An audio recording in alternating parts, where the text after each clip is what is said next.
Have you ever wondered how an orphaned boy from the Mongolian steppes became one of history's greatest conquerors? This is the story of Genghis Khan, a child left to fend for himself in the unforgiving terrain of Mongolia. Despite being orphaned at a young age, he never let his circumstances define him. Instead, he used the harsh realities of his upbringing to forge an indomitable spirit. His early years were filled with struggle, but they also laid the foundation for a future leader. Khan began to unite the fragmented Mongolian tribes under his rule, employing a combination of strategic alliances and brutal warfare. He was ruthless, yes, but he was also innovative. He introduced groundbreaking military tactics that changed the face of warfare, enabling him to conquer vast territories previously thought impregnable. Genghis Khan's rise from obscurity to power is a testament to his strategic genius and indomitable will. His story is a remarkable example of how adversity can breed strength, shaping an orphaned boy into a legendary Khan.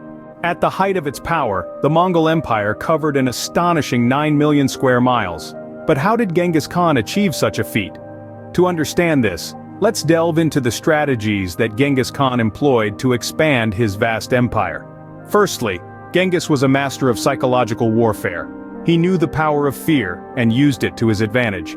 His reputation for merciless destruction often preceded him, leading many adversaries to surrender without a fight. Yet, he was no brute. He understood that the mind was as much a battlefield as the land itself, and he played it like a virtuoso. Secondly, he was unafraid to embrace new technologies. When he encountered a weapon or a strategy that was unfamiliar, he was quick to adopt it, adapt it, and turn it to his advantage. This openness to innovation gave his armies a technological edge that was often decisive in battle. Thirdly, Genghis Khan demonstrated an unusual policy for his time: religious tolerance. He allowed his subjects to practice their religions freely. This policy not only helped maintain peace within his diverse empire, but it also allowed him to draw upon a wide range of advisors and perspectives, making his rule more effective and adaptable. Now let's take a look at some of the key victories that defined the Mongol Empire. The invasion of China, for instance, was a monumental accomplishment. Despite the formidable defenses of the Great Wall, Genghis Khan's forces managed to breach it and bring the vast Chinese territories under Mongol rule. Similarly, the conquest of Persia was a testament to the Mongols' military prowess.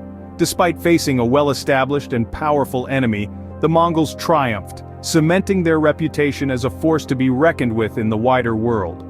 Through a combination of military genius, psychological warfare, and political savvy, Genghis Khan built an empire that spanned continents. This is a testament to the power of strategic thinking, adaptability, and the courage to venture into the unknown. But even the greatest empires must fall, and the Mongol Empire was no exception. What led to the downfall of Genghis Khan? Genghis Khan, the man who united the Mongolian tribes and created an empire that spanned continents, was not invincible. His death in 1227 was the first crack in the armor of the Mongol Empire. But was the death of its powerful leader the only cause for the empire's decline? Not quite. The seeds of the empire's fall were sown during Genghis Khan's reign itself. One of the primary factors that led to the decline was internal power struggles. After Genghis Khan's death, his sons and grandsons fought over his vast empire. The lack of a clear line of succession and the differing ambitions of his descendants led to infighting and civil war. This weakened the empire from within, making it vulnerable to external threats. Another significant factor was overextension. Genghis Khan's successors continued his policy of expansion, stretching the empire thin. It became increasingly difficult to administrate and control the vast territories, let alone defend them from rebellions and invasions. The Mongol Empire at its zenith was simply too large to be effectively governed or protected. Lastly, the successors of Genghis Khan, although formidable warriors, lacked his strategic acumen and leadership skills. They were unable to maintain the unity and discipline that their predecessor had instilled. The empire fragmented into smaller khanates, each ruled by a different descendant of Genghis Khan. These khanates often fought amongst themselves, further weakening the once mighty empire. The fall of the Mongol Empire was not sudden, but a gradual decline over several decades.